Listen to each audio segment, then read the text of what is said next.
ऋषि आई गई भैरो कै बहिनिया हो। ऋषि आई गई भैरो कै बहिनिया हो। ऋषि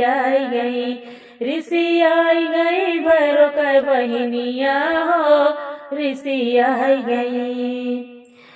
जल्दी मलनी बोला के सिंगार करहो।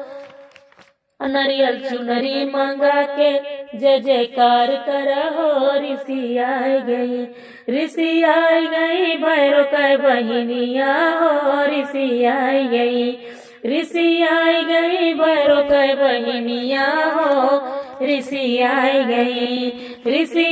गई भैरो कै बहिनिया हो। ऋषि आई गई भैरो कै बहिनिया हो। ऋषि आई गई। उनको भावे न चोला पटारी हो। अरे उनको भावे न चोला पटारी हो।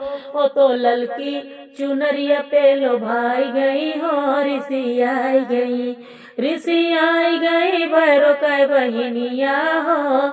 ऋषि आई गई। उनको भावे न चोला पटारी हो। वो तो ललकी चुनरिया पे लो भाई गई हो। ऋषि आई गई भैरो कै बहिनिया हो। ऋषि आई गई भैरो कै बहिनिया हो।